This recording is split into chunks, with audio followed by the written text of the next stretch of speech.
What is up, guys? Welcome back to Tenor Time with T. This week I want to take you through a skills practicum using the aria Dal labbro il canto as a case study. And I think this aria is perfect for kind of what I wanted to get at this week because it's an aria that requires a sweetness factor.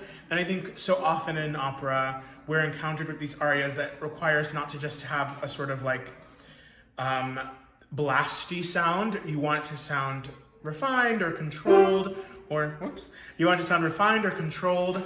Sometimes we allow that then to inform our technique, and that the aria just ends up sounding like Dal labbro il canto, like like a lot of loss of air, blowy, and not our chords not together, not compressed. And so we want to find that balance, right, between how we can find the sweet thing and the thing that sounds like a good technique. I'm just going to take you through my process, and of course those of you out there, you have your own process, and that's totally fine.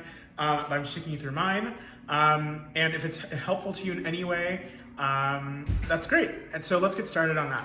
I think it's really important for these like sweet pieces, to going back to that word, to have a sense of like where the text lies, and we've talked about this in my video on the word, but I think so often with stuff like that, we try to put the artistic idea on top of the word, like people will do Dal labbro il canto estasiato vola. But see, that is in my throat.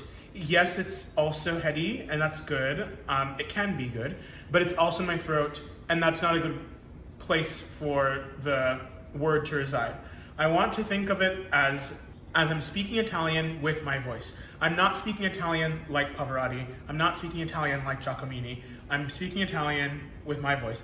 Dal labbro il canto, what are the words? Dal labbro il canto estasiato vola, pei silenzi notturni va e va lontano.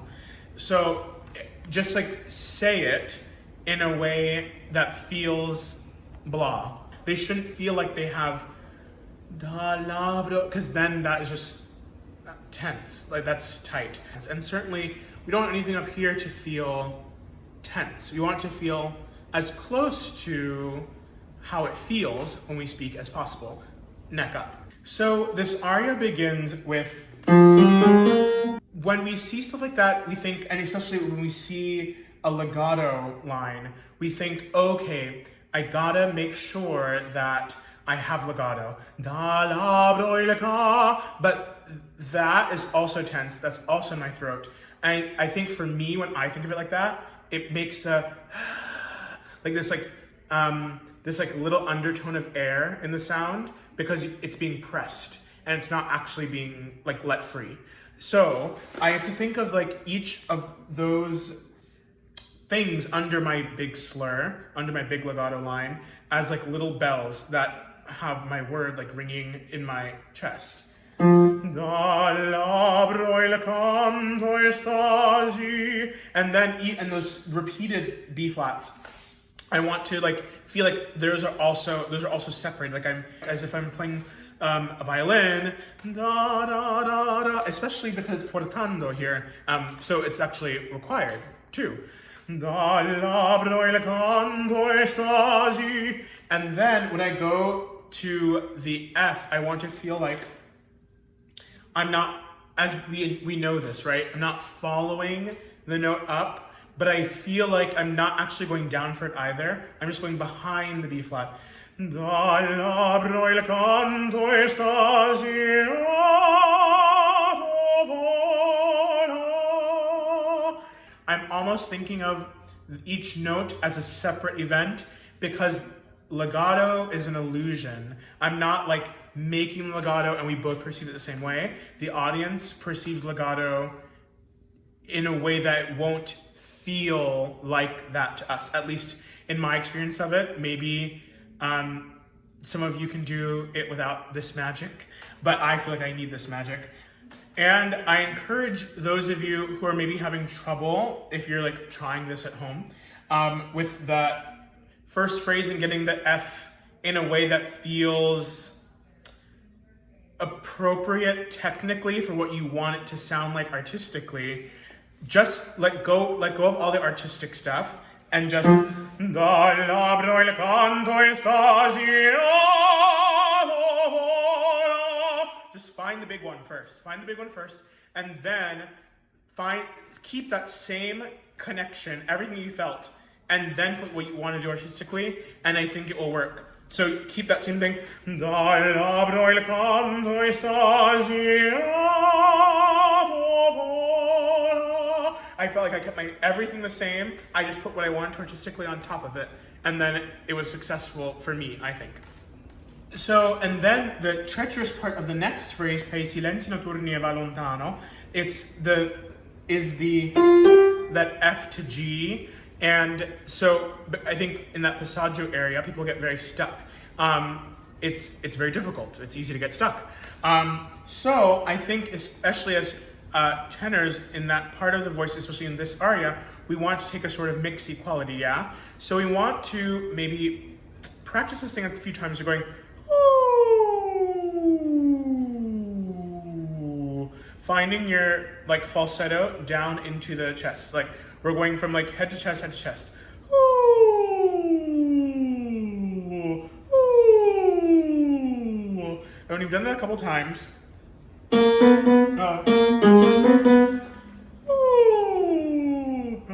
silenzi notturni e va lontano. And it should feel easier to access that sort of transition if you like practice that. And it's something that I think people should do every day. That sort of like slow slide through like a falsetto head voice to like the chest voice. And I think it really helps with finding something like a mixy quality on that F, G. And I think a danger here then is that people want to go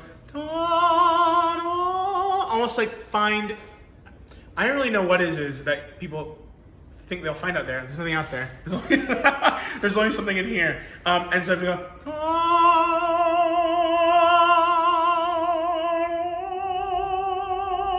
because in here, I feel like my tongue can stay high. We'll talk about the tongue another time, but it is important. If the tongue is rigid, it's not going to work out. It's not going to end well for you. We want the tongue to feel like bleep, bleep, bleep, bleep, bleep, soft and high.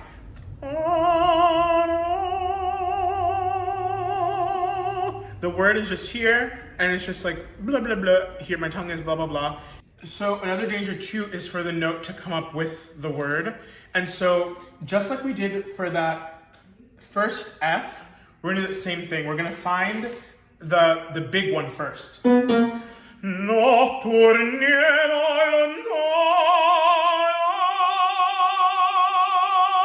I find where my high tongue is, I find where my big barrel is, I find where my support is, and I just put what I want artistically on top of that.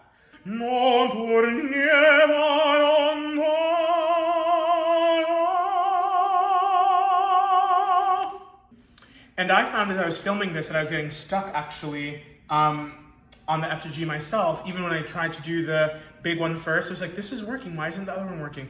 And I kept getting stuck on those repeated portando notes. And I think it's really important, again, to remember to restrike.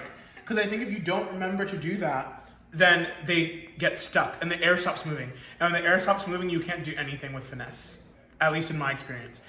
So this next phrase, we see that big A flat coming up, and what I hear people want to do is like gun for that A flat, and I totally get it. It's the first like big high note of the piece, but I think it's the same thing as the F. It doesn't feel different to me at all. The A flat is just right behind that D flat that you see there, and I think it's really important to make sure that each of these D flats again have that ringing. I think what I tend to do and what I hear other people do is right before the big high note, they stop vibrating that D flat, and then the air gets stuck and then goes ah, and we don't want that sound. We want ringing sound.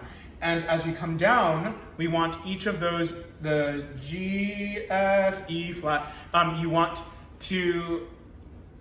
those to have the same like bells. Like it's not labbro, man, it's undercurrent of air, we don't want that one. We want labbro, mano, that illusion of legato that will be created when they're all free.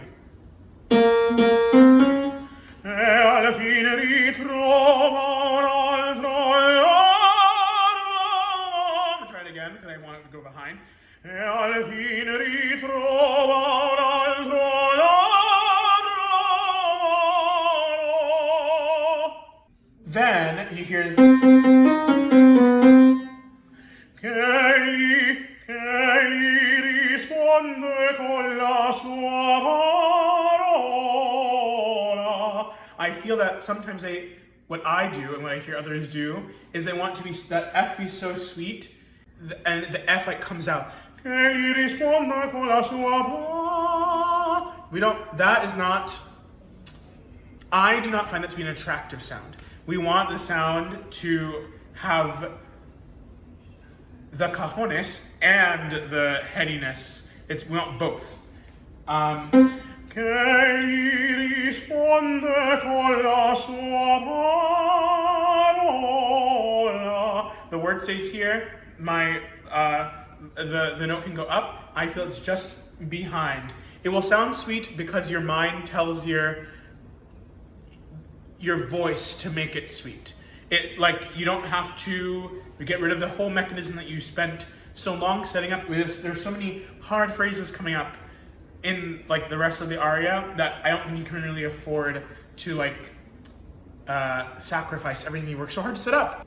Hopefully this was all helpful for you. If it was, please comment down below, ask any questions you have down below. Please like this video and subscribe to this channel. Thank you so much for hanging out with me here on Tenor Time.